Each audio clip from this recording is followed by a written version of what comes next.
Hermanos, que Dios nos bendiga. Les damos de nuevo la bienvenida a otra reunión de la Academia de Discipulado de la Iglesia Alianza Cristiana y Misionera Casa de Restauración Betel. Siempre tenemos que comenzar agradeciendo la presencia, el estar conectados, presentes, apoyando el esfuerzo que estamos haciendo para continuar realizando la tarea que tiene la Iglesia en estos tiempos que nos presentan muchos retos. Los tiempos han cambiado, las personas somos los mismos, nuestras necesidades son las mismas, pero los modos que tenemos, los caminos, las vías que tenemos para llenar esas necesidades cambian. Y nosotros tenemos que reconocer ese cambio, adaptarnos, que es aceptar esa realidad para poder continuar nuestra tarea. La semana pasada tratamos el tema del servicio cristiano. Hoy comenzamos a estudiar el tema de la resurrección en la segunda sesión o el segundo ciclo dentro del currículo. Tenemos un currículo que trata unos temas que son de importancia medular para la vida cristiana y acordamos que lo íbamos a estudiar en tres ciclos, es decir, vamos a estar el primer año tratando esos temas. Una vez concluido volvemos a retomarlos en un segundo ciclo, y una vez terminado ese segundo ciclo vamos a profundizar aún más en el tercer ciclo. Es como cuando estamos preparándonos, fortaleciéndonos, adquiriendo destrezas para poder llegar más profundo en el estudio de esos temas. La semana pasada hablamos de servicio cristiano, hoy hablamos de resurrección, y esos dos temas no están conectados. Existe una relación entre esos dos asuntos, el servicio y la resurrección de Jesús. Necesariamente tenemos que encontrar un hilo que los conecta. Los cristianos tenemos un modelo que nos enseñó a servir. Nuestro modelo fue Cristo. Y afirmamos nuestra vida sobre la resurrección de Jesús, Él mismo. Nuestra vida, mientras estamos en el mundo actual, está destinada a servir. Los que tienen un Señor le sirven. Eso define nuestra condición de siervos y también define nuestra vida cristiana. Saber eso nos permite vivir mejor. Saber eso también nos permite soportar las situaciones y las propias debilidades que tenemos con esperanza en la resurrección. Cerramos por el momento el estudio acerca del tema del servicio con una reflexión que puede ser provocadora, y está dirigida a eso, a provocarnos a pensar y a provocar el diálogo.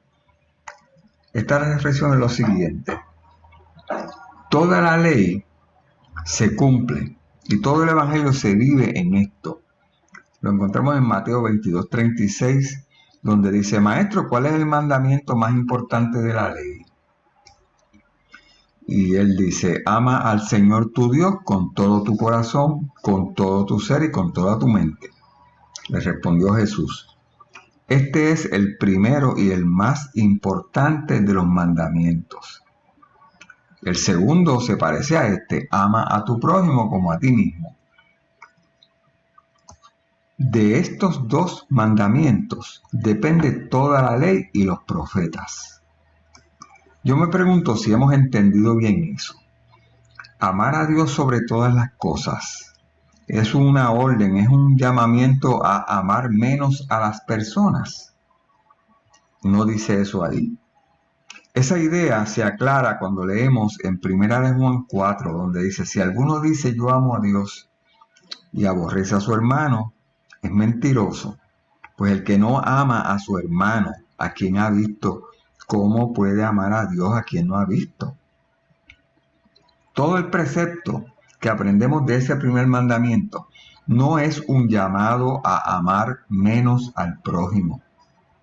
No es un llamado a poner los dos, Dios y el prójimo, uno al lado del otro y decir: prefiero a Dios y, obvio, amo menos al prójimo, porque ese prójimo es creación de Dios. Y cuando yo amo menos a la creación de Dios, amo menos a su creador. Yo cumplo ese precepto de amar a Dios en todo, amando a Dios en todo tiempo, en todo lugar, en todas las cosas y en todas las personas, en toda su creación. Amar a Dios en cada persona a nuestro alrededor, que fue creada a su imagen y semejanza, nos lleva al cumplimiento de la misión de hacer lo que Cristo hizo. En la primera sesión de estudios de la Academia de Discipulados, que trató el tema de la resurrección, hace un año más o menos, hablamos de su naturaleza, es decir, del conjunto de características, la forma donde se observa o se manifiesta lo que es la vuelta a la vida de alguien que ya murió. Y nos preguntábamos, ¿nosotros vamos a resucitar? Pero eso quiere decir, voy a resucitar con un cuerpo que yo puedo tocar. Voy a resucitar en un cuerpo que puede hacer cosas, que puede sentir. Voy a ser un viejo. ¿En qué etapa de la vida voy a resucitar? ¿Viejo, joven, niño? ¿Voy a tener memoria? ¿La resurrección de un cuerpo material es posible? ¿La resurrección de un cuerpo es conveniente para habitar junto a un Dios que es perfecto? Mi afirmación de que yo voy a resucitar en un cuerpo es algo que yo creo o es algo que yo escuché y yo lo repito.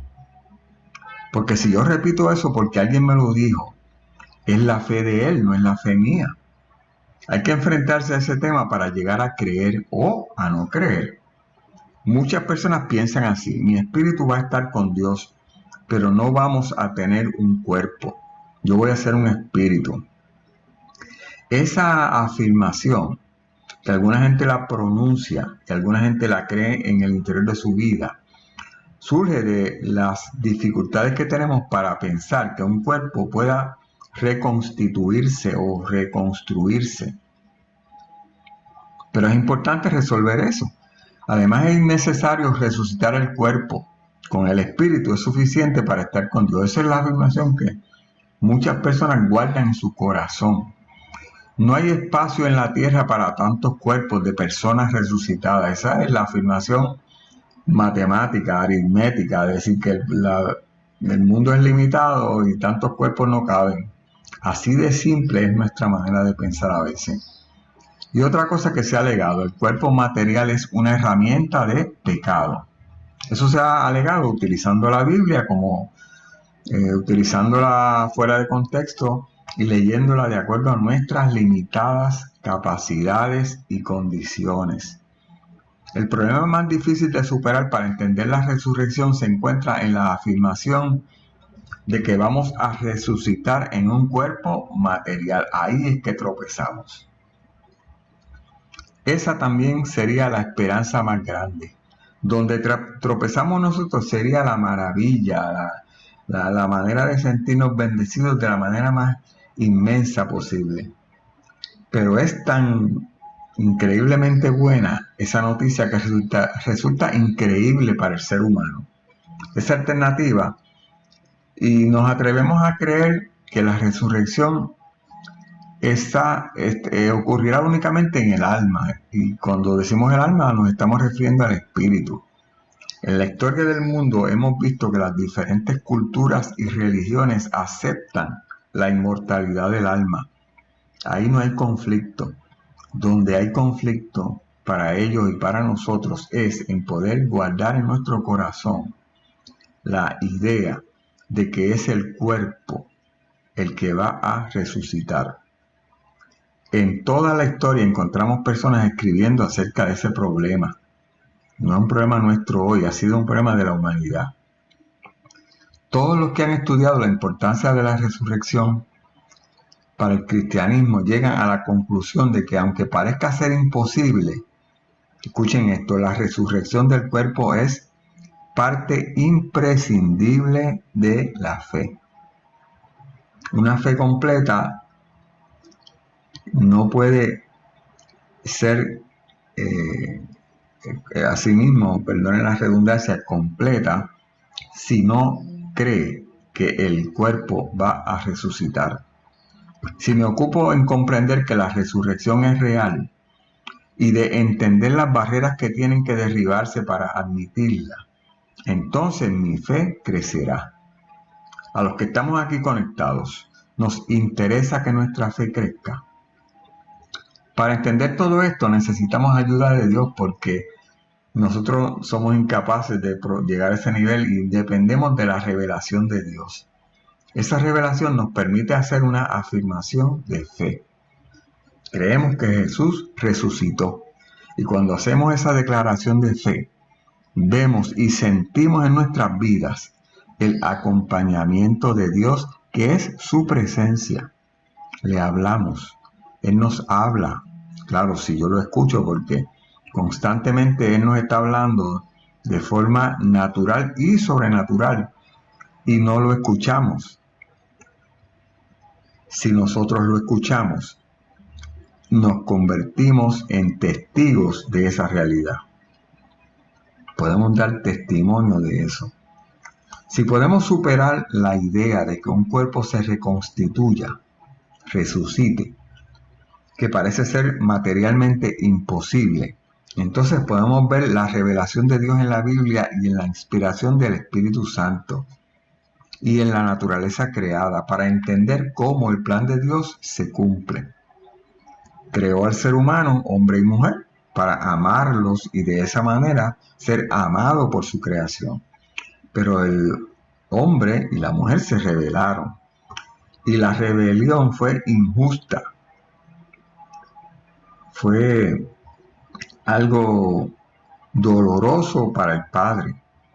Y los seres humanos actuaron injustamente, no solamente con Dios, entre ellos mismos. Y esa injusticia provocó dolor y provocó enfermedad mental y física y también provocó muerte. Y para resolver la injusticia y pagar la deuda provocada contra las víctimas y contra Dios, se necesitaba pagar con la misma moneda que se creó la deuda. Es decir, esa moneda es sangre y es vida. Y como la deuda era de vida, se necesitaba pagar con vida. Y la deuda era tan grande por ser acumulada por toda la humanidad y durante toda la historia, que para el ser humano creado y amado por Dios, no tuviera que morir pagando esa deuda acumulada por la historia, Dios mismo se encarnó en Jesucristo. Y de esa manera pudo pagar una deuda que usted y yo no podíamos pagar. Y para que la vida entregada demostrara su valor eterno, no un valor de sacrificio y que terminaba en muerte, un valor de sacrificio que vence la muerte. Para eso, para que la deuda fuera pagada totalmente, se necesitaba que la vida prevaleciera sobre la muerte. Y para que la restauración del ser humano fuera completo, se necesita que el ser humano integralmente, con todas sus partes, vuelva a ser como Dios lo creó, cuerpo y espíritu, porque así fue que Dios lo creó. Eso es un alma viviente.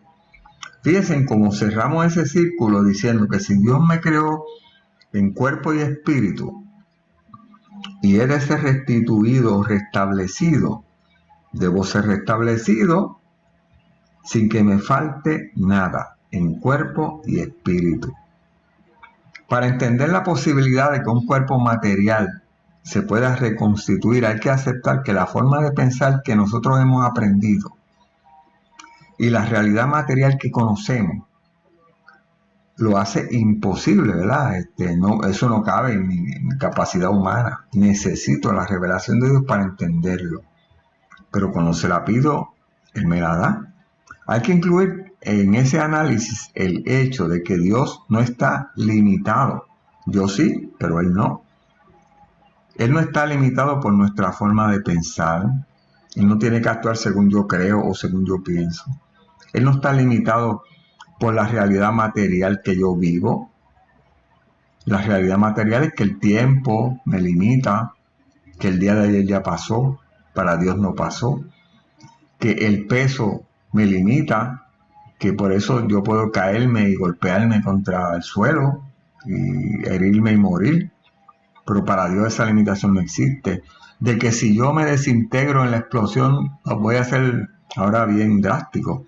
Si ocurriera una explosión nuclear como ocurrió en Japón y se desintegran los cuerpos que están allí, yo pensaría, de acuerdo a mi realidad material, que no pueden esas partículas reconstituirse en un ser.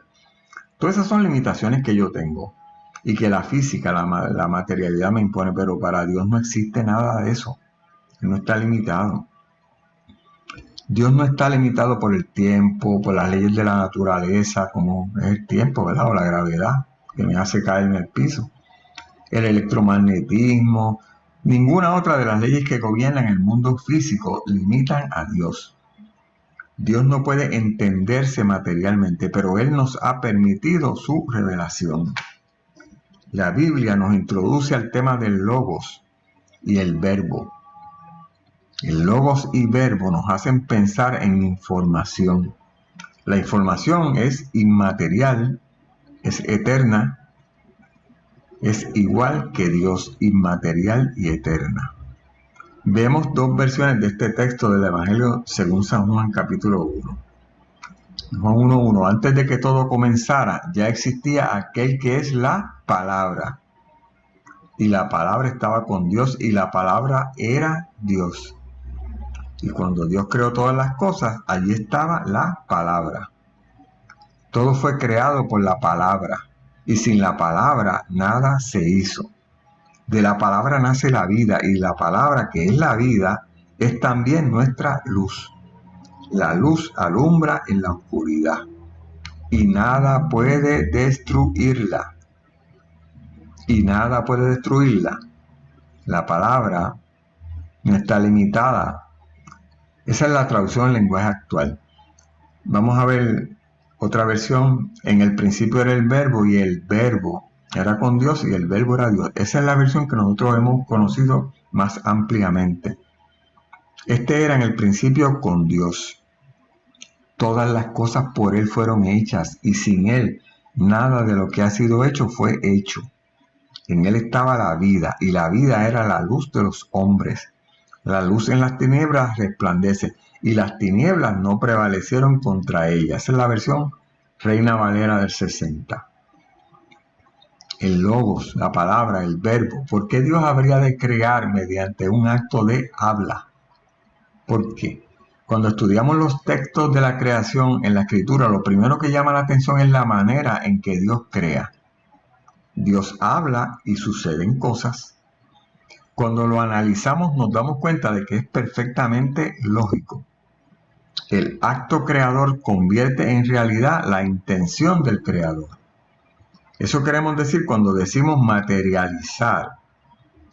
Es la realización, llevar a la realidad prácticamente, concretamente, que lo puedo tocar, una idea.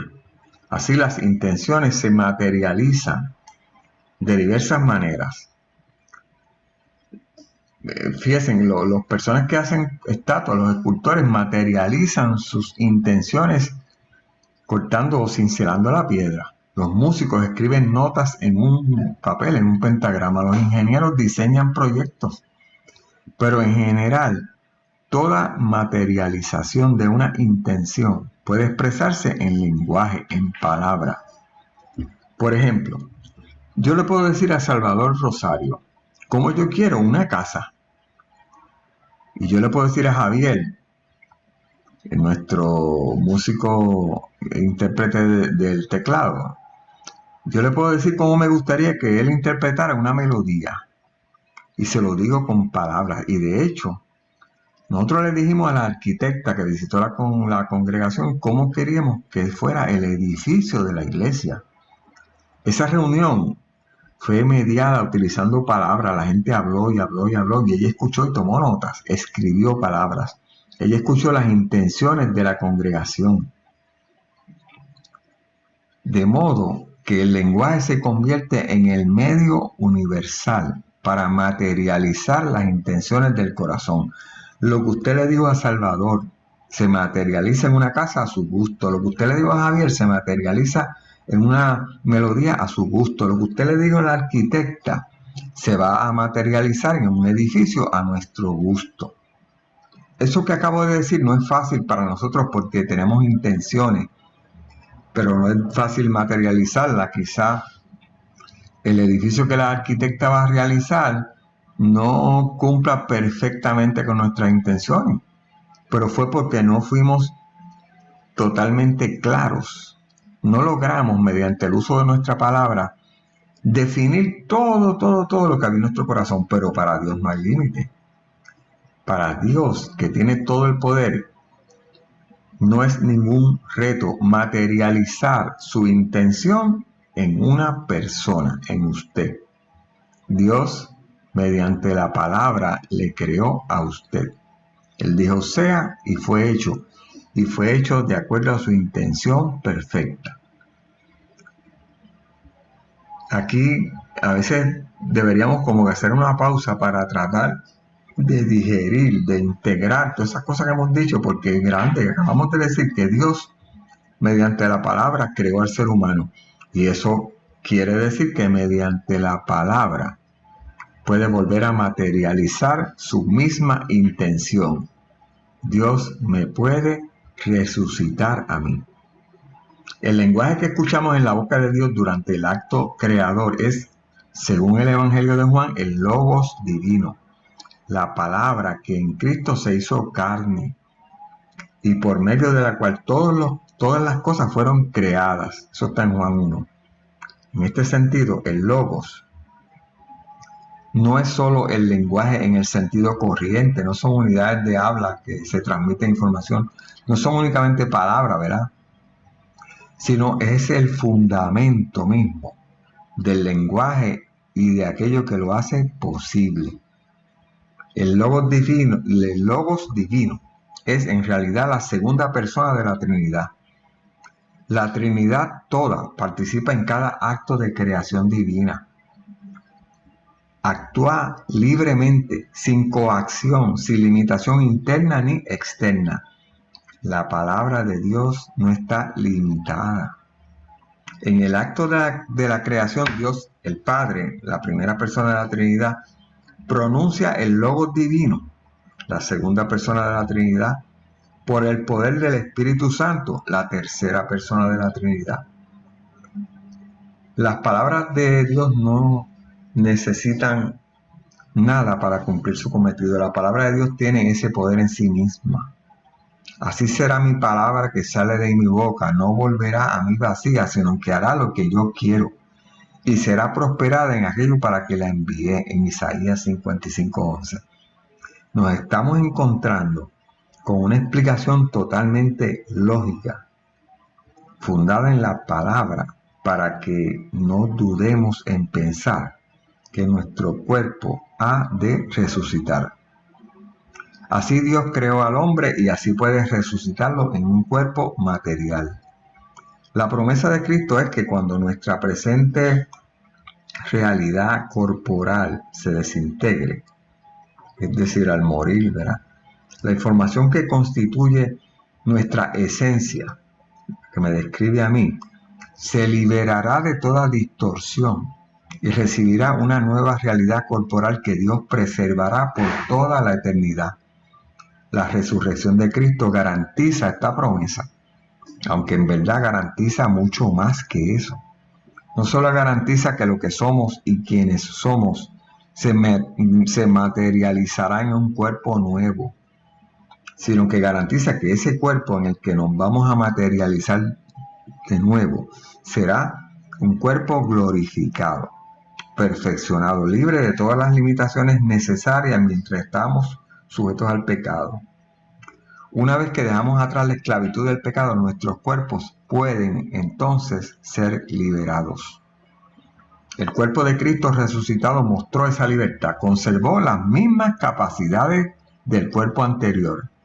Podía comer, podía disfrutar de las cosas de este mundo. Eso está en Lucas 24:40, cuando dice, dicho esto, les mostró las manos y los pies. Estaban heridos. Como ellos no acababan de creerlo a causa de la alegría y del asombro, les preguntó, miren esta pregunta tan humana, tan encarnada, ¿verdad? ¿Tienen algo aquí de comer? Eso lo preguntaría yo. Le dieron un pedazo de pescado asado, así que lo tomó y se lo comió delante de ellos. Los espíritus no comen pescado asado. También podía atravesar muros, aparecer en lugares inesperados y ascender al cielo. Habiendo dicho esto, mientras ellos lo miraban, se fue llevado a las alturas hasta que una nube lo ocultó de su vista. Ya no estaba limitado por la gravedad. Con nuestra resurrección, la información mediante la cual Dios nos creó no solo se materializa nuevamente, sino que también se le transpone, se lleva a una nueva condición que enriquece, que mejora nuestra persona, que por lo tanto nos glorifica. En Apocalipsis 21 dice, vi un cielo y una tierra nuevos, porque el primer cielo y la primera tierra pasaron, y el mar ya no existía más. Y yo, Juan, vi la santa ciudad, la nueva Jerusalén, descender del cielo, dispuesta como una esposa ataviada para su marido, y oí una gran voz del cielo que decía, he aquí el tabernáculo de Dios con los hombres, y él morará con ellos, y ellos serán su pueblo, y Dios mismo estará con ellos como su Dios, enjugará toda lágrima de los ojos de ellos, y ya no habrá muerte, ni habrá más llanto, ni clamor, ni dolor, porque las primeras cosas pasaron. Y el que estaba sentado en el trono dijo, he aquí, yo hago nuevas todas las cosas. El cuerpo nuevo tendrá relación con el cuerpo actual. El cuerpo resucitado tendrá relación con el cuerpo que teníamos, como la planta que nace tiene relación con la semilla que se plantó. Miren lo que dice en 1 Corintios 15. Necio, lo que tú siembras no se vivifica, sino muere antes. Y lo que siembras no es el cuerpo que ha de salir, sino el grano desnudo, ya sea de trigo o de otro grano. Es decir, que el cuerpo nuevo tendrá relación con el cuerpo anterior, como la planta tiene relación con la semilla que se plantó. El cuerpo resucitado será realidad. El cuerpo resucitado será real, tangible. Lo puedo tocar, pero mejor. Será una versión mejor, una transposición de la información de la palabra original de Dios a una versión perfecta. Ese cuerpo será incorruptible. Como es una versión perfecta, ya no habrá deterioro. Ya no hay que preocuparse por las enfermedades, por los peligros, por los riesgos, por la corruptibilidad. Ese cuerpo resucitado será glorificado. Pues ese cuerpo perfecto e incorruptible es adecuado a la gloria de Dios y a la vida gloriosa, es glorificado. Ese cuerpo estará sujeto a las leyes de la física. El cuerpo resucitado no estará sujeto a esas leyes. Para los que no comprenden que la ciencia no está en conflicto con la fe, debemos ver que cuando resucitemos libres de las leyes de la física, podremos movernos a la velocidad de la luz. Y nosotros no estaremos limitados por la masa, por el peso, que es lo que me hace caer, o lo que me hace chocar, por la distancia, que es lo que me impide estar en un sitio o en otro. En Juan 20:26 dice, 8 días después estaban otra vez sus discípulos dentro y con ellos Tomás. Y llegó Jesús, estando las puertas cerradas, y se puso en medio y les dijo, paz a vosotros. Por lo anterior, los cuerpos resucitados no están sujetos a las leyes de peso o las leyes de la física. Llegó Jesús estando las puertas cerradas. ¿Cómo él pasó por esa pared? Resucitaremos en un cuerpo y un espíritu, en un alma viviente con Dios. Así fui creado, así he de ser resucitado. ¿Por qué creo en la resurrección de Jesús? ¿Por qué creer en eso? ¿Qué añade la resurrección como triunfo al seguimiento de Jesús en nuestra vida? Pregúntese usted si esa resurrección no le añade esperanza. Pregúntese si no le añade libertad a los que vivimos con tantos miedos. No nos añade libertad. Pregúntese si no le añade gozo. La resurrección de Jesús no es otro milagro en su vida. No es un gran milagro o el más grande milagro de todos. No es una demostración de poder. Es más fundamental y más determinante que eso. Para mirar la importancia de esa resurrección, dentro de la estructura del plan de salvación debemos tener en cuenta esto. Esta afirmación ocurre después de la resurrección de Jesús. Él dijo: me ha sido dado todo poder en el cielo y en la tierra. No hay nada más que argumentar, me ha sido dado todo poder. La omnipresencia, la omnipotencia de Jesús le han sido dadas. Por tanto, id y hacer discípulos a todas las naciones, bautizándolos en el nombre del Padre y del Hijo y del Espíritu Santo. Saber que Jesús resucitó y que yo voy a resucitar nos cambia la vida, nos cambia radicalmente la manera de ver el mundo. Nos enfoca a un objetivo, el cumplimiento del plan de Dios para sus hijos y la segunda venida de Cristo. Que Dios nos bendiga.